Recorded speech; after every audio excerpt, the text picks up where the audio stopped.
Welcome to Sniper's Rest. Sniper's Rest is the last best rest stop in the here and there, the place between where you're coming from and where you're going. I am Sniper Shadow, and I reside here in Sniper's Rest as a guide and a custodian to those who pass through here. I visit the worlds within the multiverse often, but I am always here to guide and care for travelers, such as yourself, that pass through the here and there. Welcome, my friend! What's that lovely smell? Well, thank you. It's a spice cake I just baked in honor of the changing seasons. It's autumn in the here and there, you see, so we're finally heading into the colder months. Before long I will be offering you warm blankets and hot chocolate, friend, and we will be in the winter months. As always, please take a rest here before continuing your journey. Today we continue reading the series of short stories by HP Lovecraft. Today's story is called The Temple. It was written in 1920 and first published in the September 1925 issue of Weird Tales. It's narrated as a found manuscript from a German soldier in World War I. Let's see what horrors he gets himself into. On August 20, 1917, I, Karl Heinrich, Graf von Altberg-Ehrenstein, Lieutenant Commander in the Imperial German Army and in charge of the submarine U-29, deposit this bottle and record in the Atlantic Ocean at a point to me unknown, but probably about north latitude 20 degrees, west longitude 35 degrees, where my ship lies disabled on the ocean floor. I do so because of my desire to set certain unusual facts before the public, a thing I shall not, in all probability, survive to accomplish in person, since the circumstances surrounding me are as menacing as they are extraordinary, and involve not only the hopeless crippling of the U-29, but the impairment of my iron German will in a manner most disastrous. On the afternoon of June 18th, as reported by wireless to the U-61 bound for Kiel, we torpedoed a British freighter, the Victory, New York to Liverpool, in northern latitude 45 degrees 16, western longitude 28 degrees 34, permitting the crew to leave in boats in order to obtain a good cinema view for the Admiralty records. The ship sank quite picturesquely, bow first, stern rising out of the water, whilst the hull shot down perpendicularly to the bottom of the sea. Our camera missed nothing, and I regret that so fine a reel of film should never reach Berlin.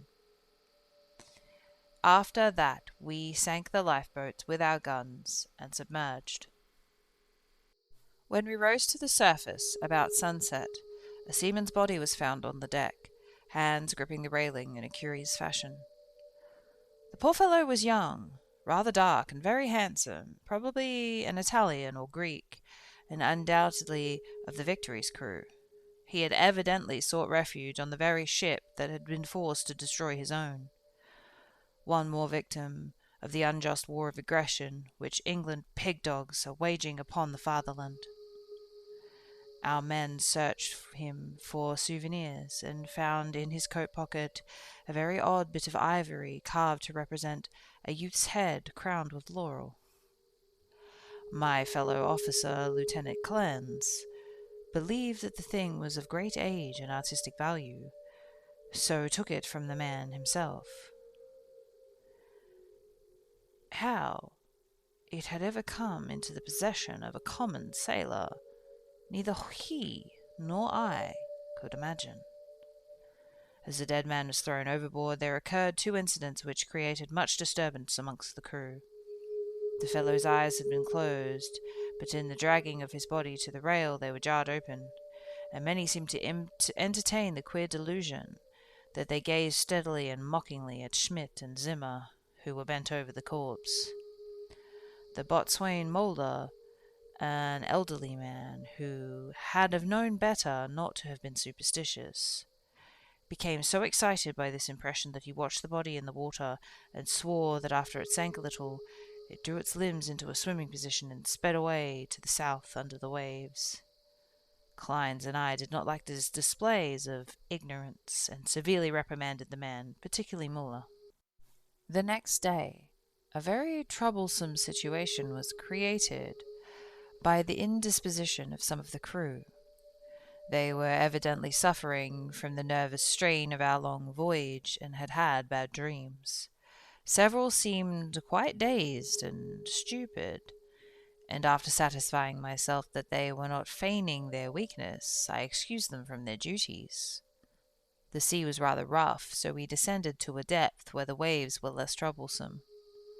Here we were comparatively calm, despite a somewhat puzzling southward current which we could not identify from our oceanographic charts. The moans of the sick men were decidedly annoying, but since they did not appear to demoralize the rest of the crew, we did not resort to extreme measures. It was our plan to remain where we were and intercept the liner the Dacia mentioned in the information from the agents in New York. In the early evening we rose to the surface and found the sea less heavy.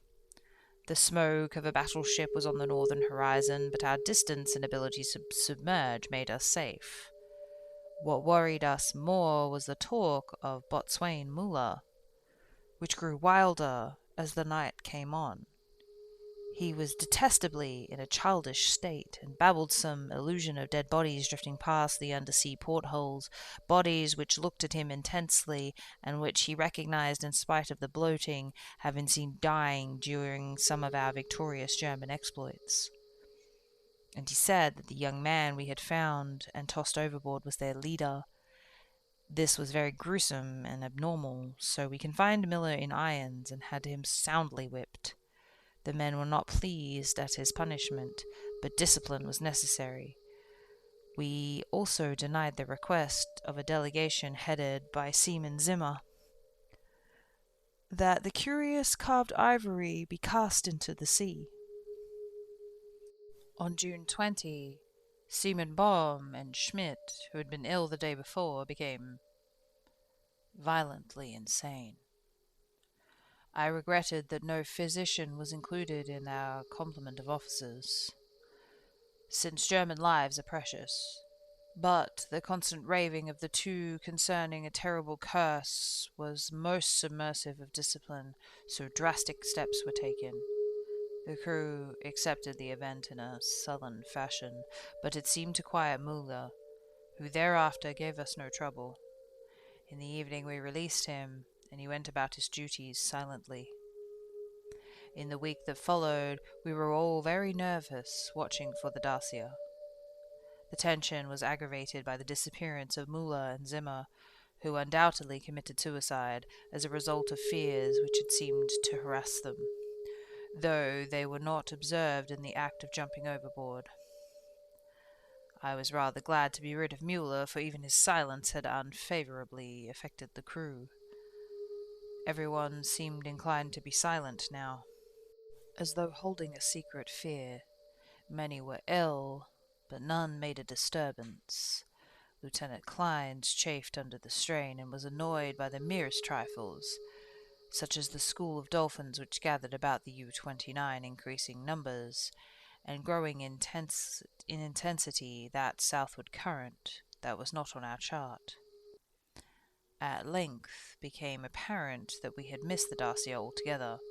Such failures are not uncommon, and we were more pleased than disappointed, since our return to Wilhelmshaven was now in order.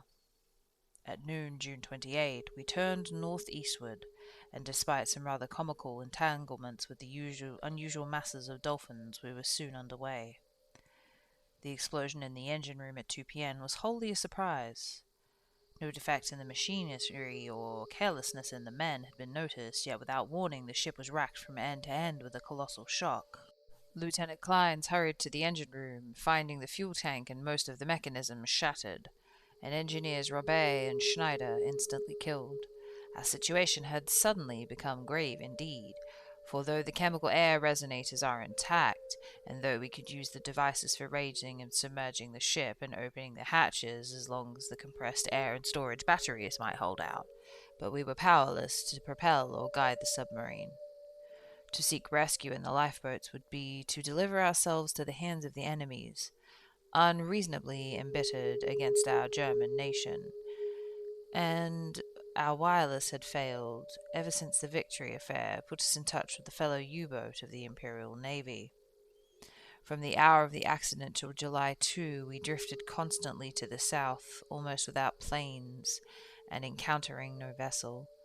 The Dolphins still encircled U-29, a somewhat remarkable circumstance considering the distance we had covered. On the morning of July 2nd, we were sighted a warship flying American colors.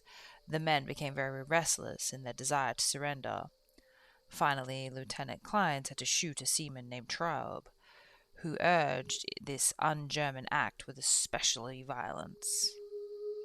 This quieted the crew for a time, and we submerged unseen.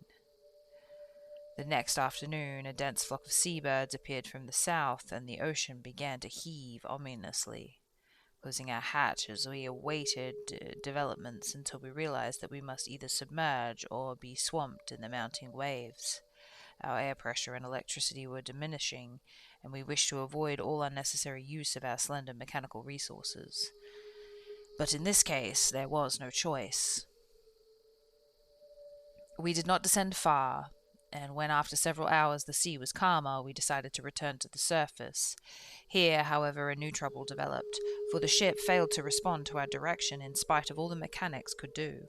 As the men grew more and more frightened at this undersea imprisonment, some of them began to mutter about Lieutenant Kleins's ivory image, but the sight of an automatic pistol calmed them.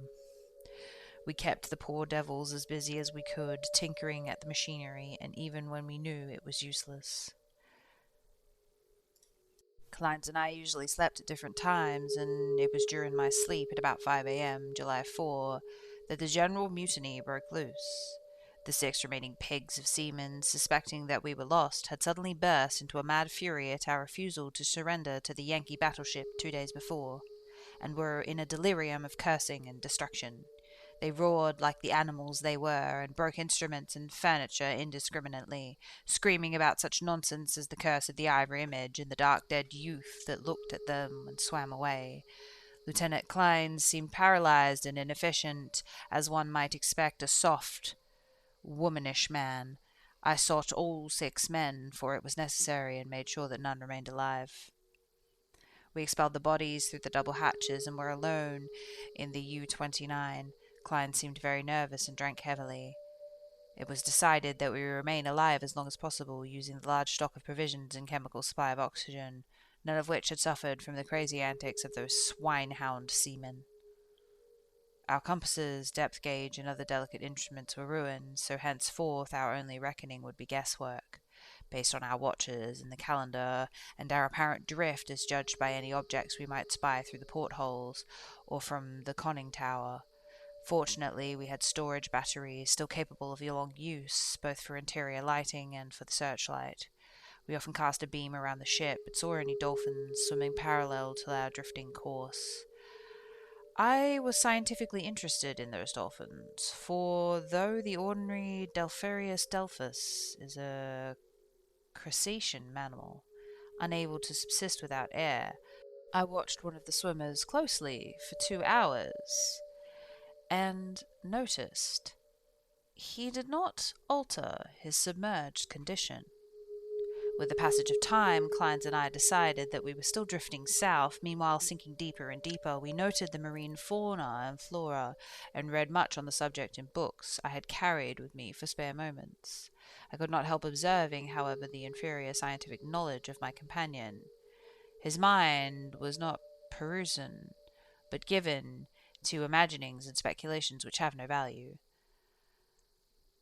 The fact was our coming death affected him curiously, and he would frequently pray in remorse over the men and women and children we had sent to the bottom, forgetting that all things are noble which serve the German state.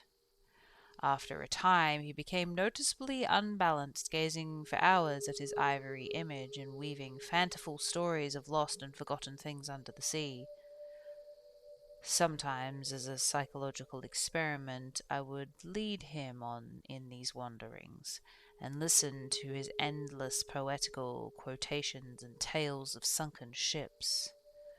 I was very sorry for him, for I disliked to see a German suffer, but he was not a good man to die with, For myself, I was proud, knowing how the fatherland would revere my memory and how my sons would be taught to be men like me.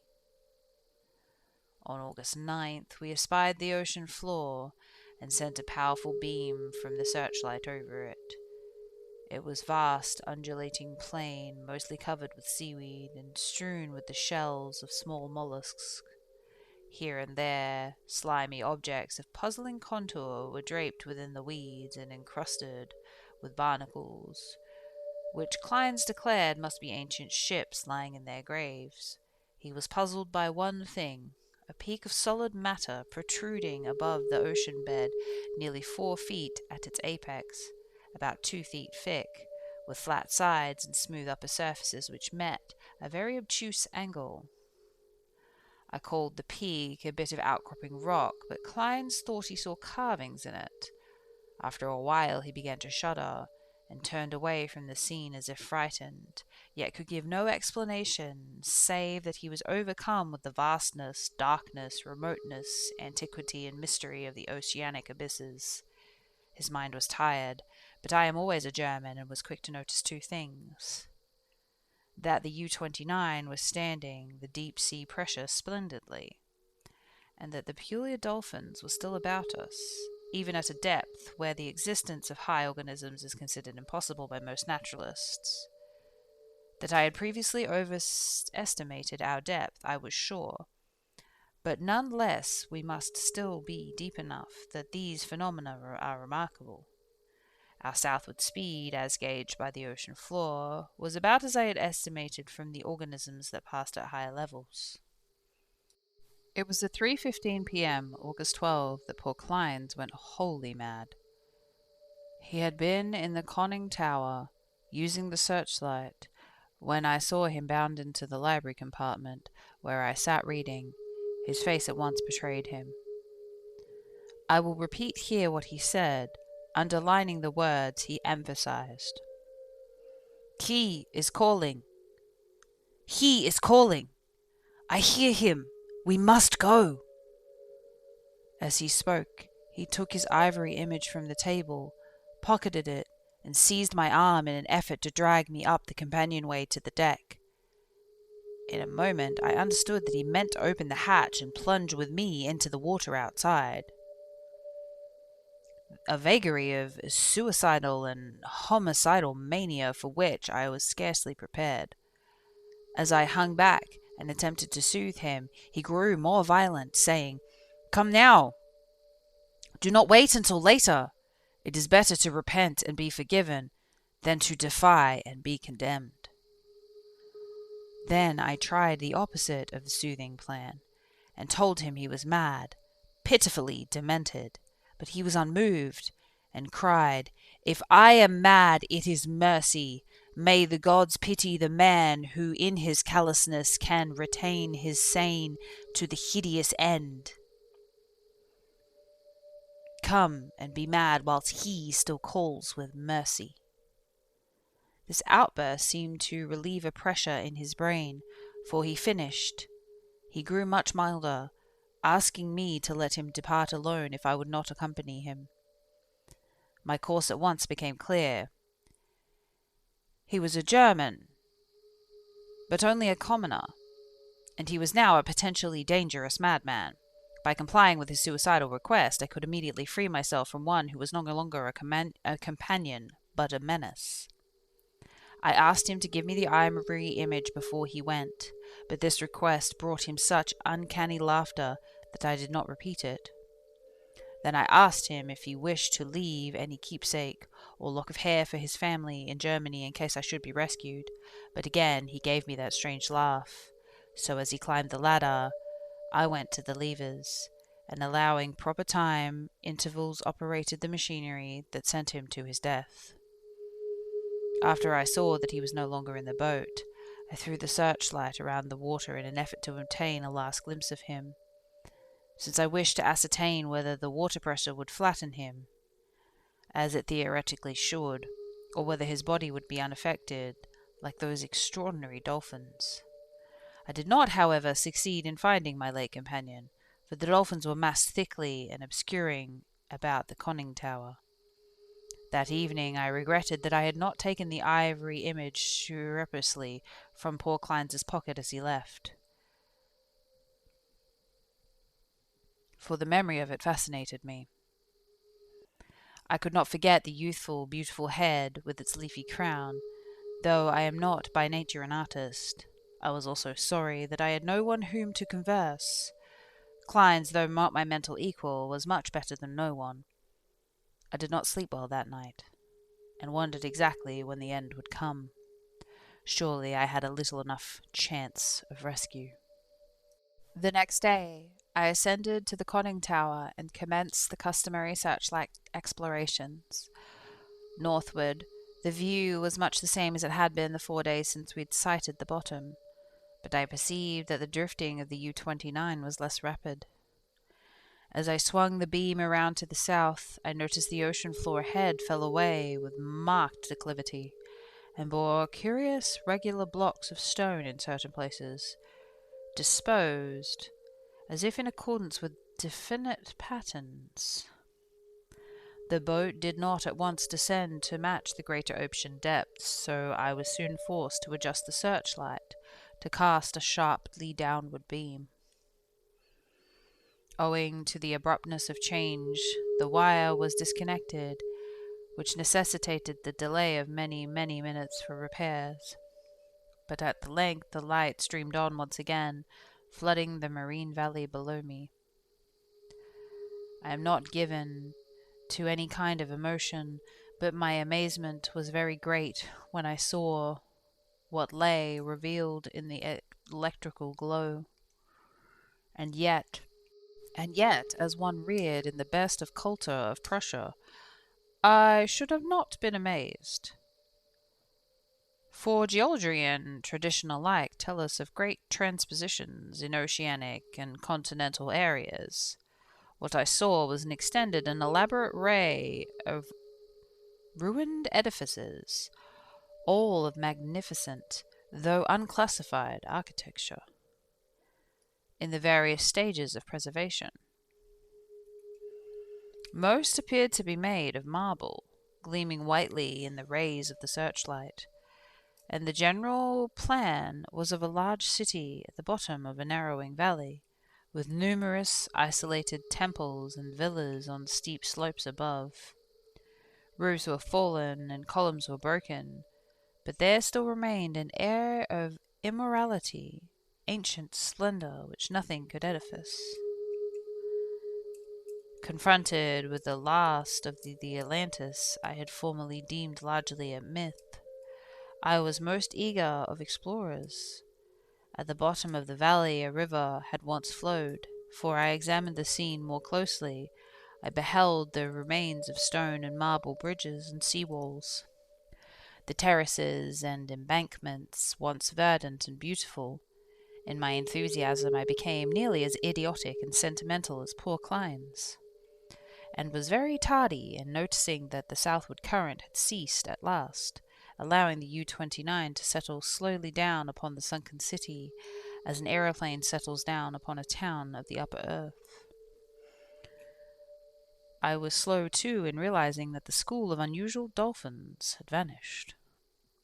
In about 2 hours, the boat rested in a paved plaza close to the rocky wall of the valley.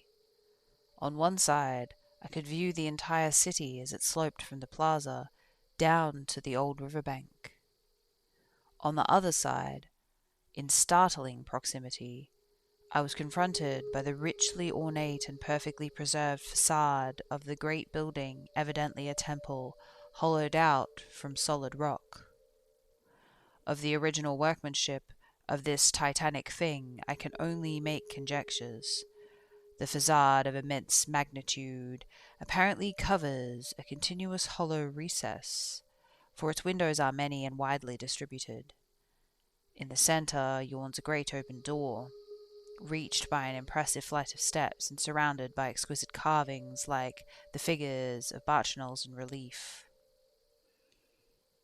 Foremost of all are the great columns and frieze, both decorated with sculptures of inexpressible beauty, obviously portraying idolized pastoral scenes and processions of priests and priestesses bearing strange ceremonial devices in adoration of a radiant god.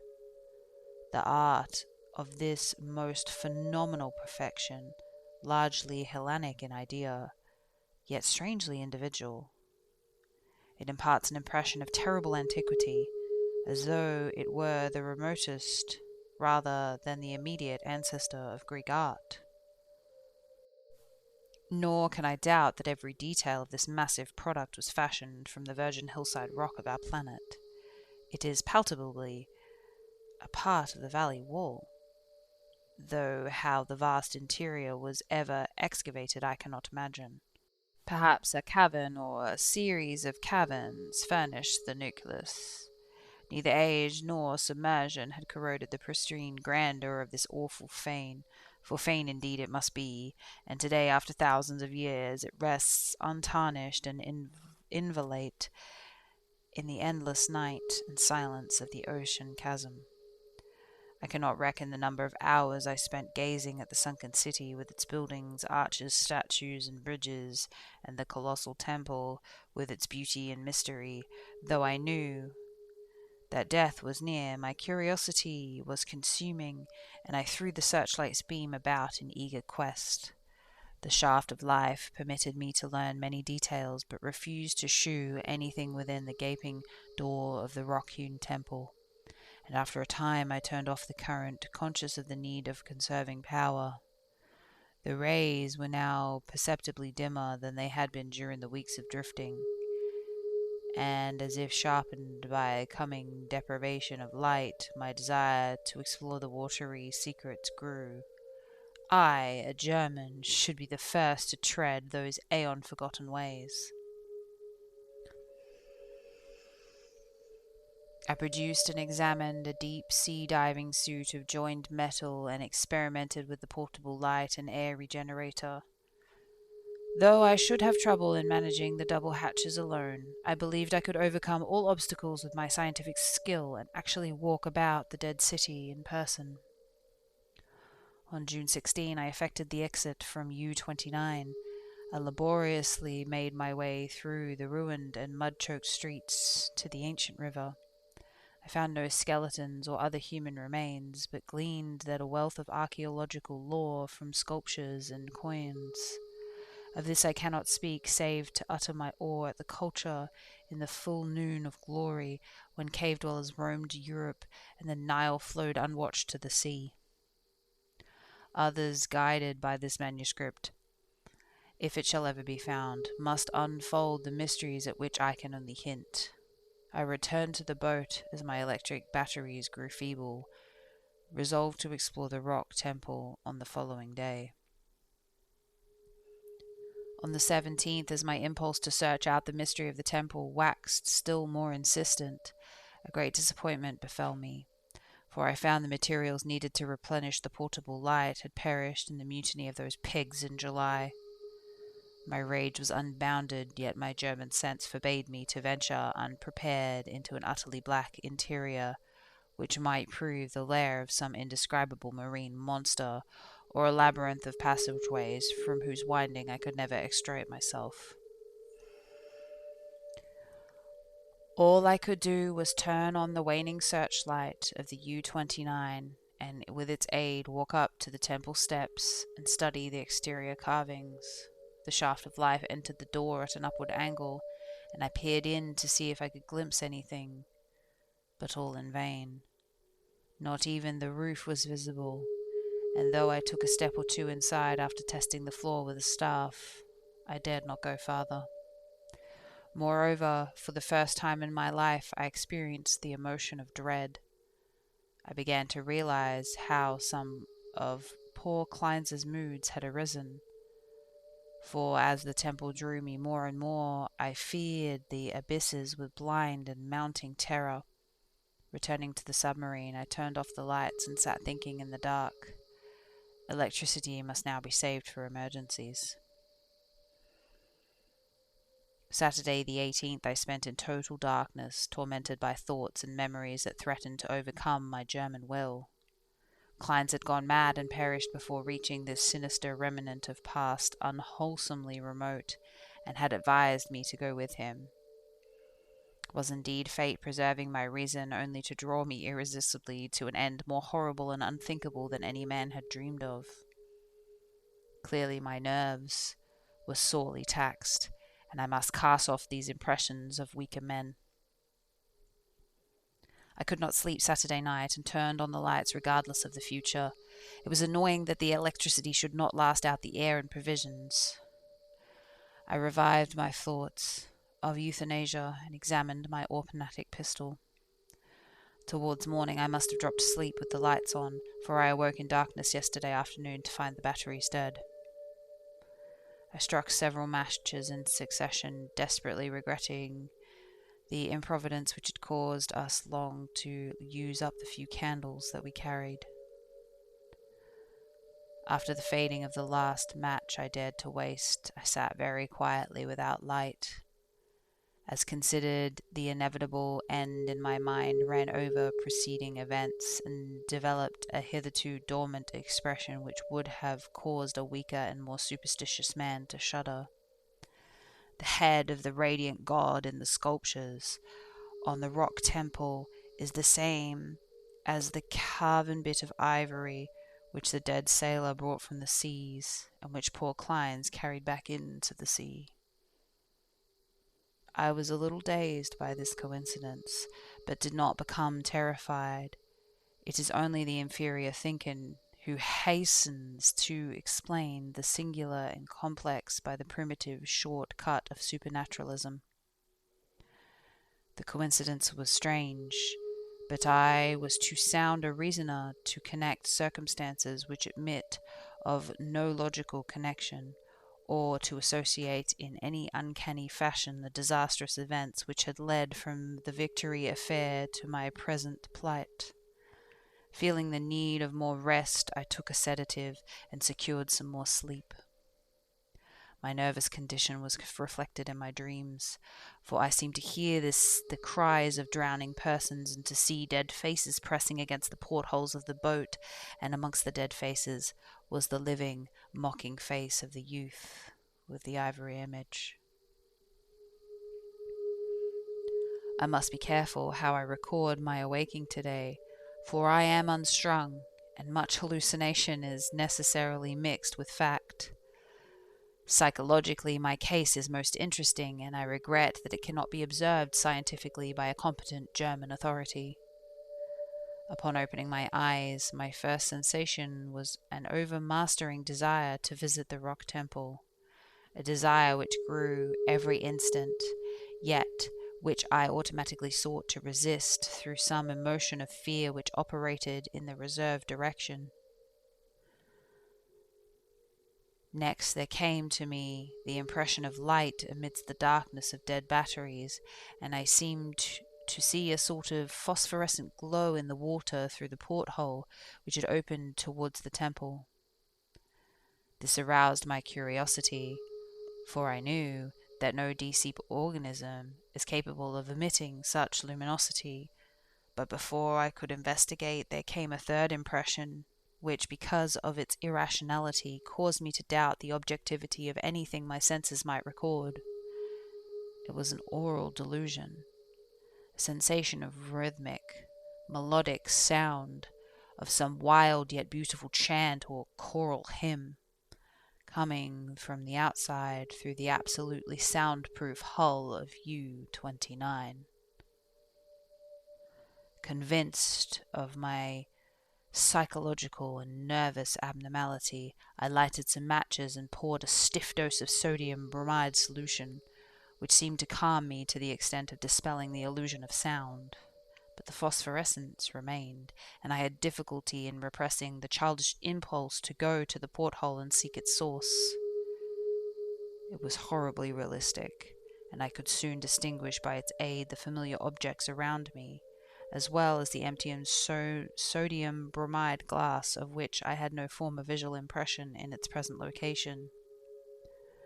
The last circumstance made me ponder, and I crossed the room and touched the glass. It was indeed in the place where I seemed to see it. Now I knew that the light was either real or part of an hallucination so fixed and consistent that I could not hope to dispel it. So abandoning all resistance, I ascended to the conning tower to look for the luminescence agency. Might it not actually be another U-boat offering the possibility of rescue? It is well natural that the reader accepting nothing which follows as objective truth, for since the events transcend natural law, they are necessarily the subjective and unreal creations of my overtaxed mind. When I attained the conning tower, I found the sea in general far less luminous than I had expected. There was no animal or vegetable phosphorescence about, and the city that sloped down to the river was invisible in blackness.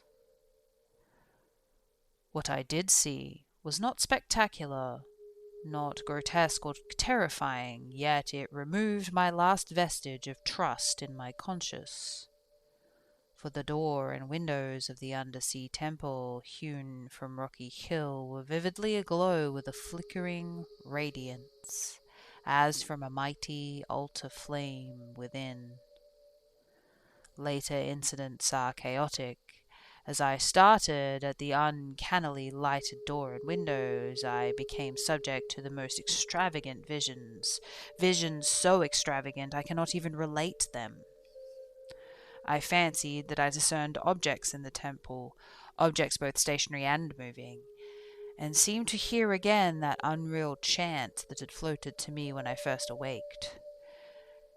And over all rose thoughts and fears which centered in the youth from the sea and the ivory image whose carving was duplicated on the frieze and columns of the temple before me. I thought of poor Kleins and wondered where his body rested with the image that he had carried back into the sea. He had warned me of something and I had not heeded, but he was soft-headed, who went mad at troubles, and I could bear it with ease. The rest was very simple. My impulse to visit and enter the temple had now become an inexplicably and imperious command which ultimately cannot be denied. My own German will no longer controls my acts, and volition is henceforward possible only in minor matters. Such madness it was which drove Kleins to his death, bareheaded and unprotected in the ocean. But I am a man of sense, and I will use what little will I have. When I first saw that I must go, I prepared my diving suit, helmet, and air regeneration for instant donning, and immediately commenced to write this hurried chronicle in hopes that it may some day reach the world. I shall seal the manuscript in a bottle and entrust it to the sea as I leave the U-29 forever. I have no fear, not even from the prophecies of the madman Kleins. What I have seen cannot be true. And I know that this madness of my own will most lead to only suffocation when my air is gone. The light in the temple is a sheer delusion, and I shall die calmly, like a German, in the black and forgotten depths. This demonic laughter which I hear as I write comes only from my own weakening brain. So I will carefully don my diving suit and walk boldly up the steps into that primal shrine, that silent secret of unfathomed waters and uncounted years. That concludes our tale for this week, my friend. Please return next week and we will continue with another short story by HP Lovecraft. If you wish to rest some more, please find a space that suits you. Whether you cuddle by the fire, partake in some food and beverages in our kitchen, take a nap in one of our many rooms, or take a stroll around the garden. Please know you are always welcome at Sniper's Rest, my friend. If you are continuing your journey, the multiverse has some wonderful places to visit today. To the north, we're an alpaca, and we love to help our friends. Jump, skip, and stack your way to success. Let's go. To the west, you're a cashier trying to run the register, prevent robberies, and maintain good relations with your customers. Avoid selling damaged or expired items to shoppers as you deal with the drama of their personal lives, all while dodging the looming threat of getting fired. Easy money, right? To the east, adopt the cutest of furballs and care for them. Breed kitties and collect them all. And if you're making your own way out there, good luck, my friend, wherever you end up. Wherever you come from and wherever you're going, thank you for spending some time here with us at Sniper's Rest. Remember to take care of yourself, be kind to others, hydrate, take a moment to look out into the world and marvel at how incredible it all is. How incredible you are, friend. Until next time, please take care on your way.